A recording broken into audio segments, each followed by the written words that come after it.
Hey, I'm here on a Monday because I'm doing something a little different from now on. So, the Monday following pay per views, we're going to be talking about what happened at that pay per view and how it's going to affect things in the future and fun stuff like that. So, yesterday, we had the Elimination Chamber. Let's start off with history making event, the first ever women's Elimination Chamber match. First of all, big congratulations and huge respect to Sonya Deville, Mandy Rose, Mickie James, Bayley, Alexa Bliss, and Sasha Banks for being the first women to ever compete in that match. No matter what you think about any of them individually, you gotta give credit to where credit is due. They put on one hell of a match, and, it's something that had never been done before with women, so it's just great for all of them. And probably shocking to nobody, Alexa Bliss was once again dominant. She has been since actually she came to the main roster back when she was on SmackDown, but really since she's been on Raw, she's been the top female on Raw. She's been super dominant. Who, if anybody, is going to beat Alexa Bliss? I don't know who can. She's been through pretty much all the opponents except Asuka. Now, Asuka obviously has the right to face Alexa, unless Alexa loses the title before WrestleMania, but I doubt that's going to happen at WrestleMania.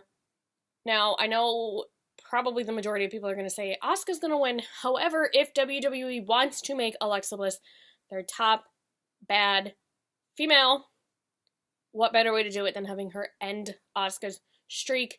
She would get so much hate. I mean, come on. So I could see that happening. I don't know. You never know with WWE. I don't think anybody thought The Undertaker was ever going to lose. So we shall see.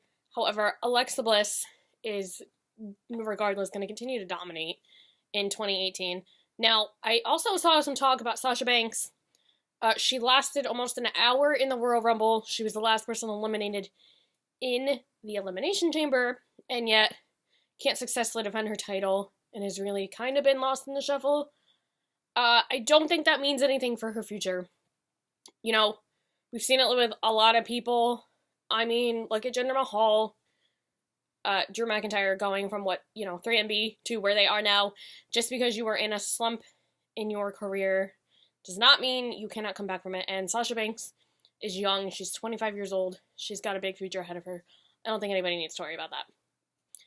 Also, are going to talk about the tag team division, which I sort of addressed in the last video about Raw and SmackDown. I don't know who can beat The Bar, simply because there really aren't that many established tag teams on Raw. It just feels like everybody's getting thrown together. Seth Rollins kept getting new partners. You barely see Heath Slater and Rhino. The Club was on the pre-show last night with the Revival, so those two tag teams didn't even get on the main show. I really think WWE needs to get more established tag teams on Raw, possibly from NXT. I am hearing some things after WrestleMania. We may be seeing some tag teams I would love to see on Raw. I don't think SmackDown, it would be great to see SmackDown get another one to throw something in the mix, but Raw really needs more tag teams. As much as I love The Bar, I want to see competition, and it just, real competition. The Revival, like I said, The Revival, the Good Brothers, tag teams, pure tag teams. And, as always, if you don't agree with me or whatever, you can comment down below. Finally, the men's Elimination Chamber match. We all know who won that, I guess.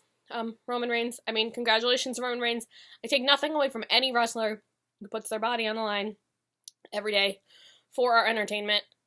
And I don't blame Roman Reigns for the reaction that he gets, but this may be controversial to some people. I don't know. I'm sorry. I'm not a huge Roman Reigns fan, but I understand why people don't like him.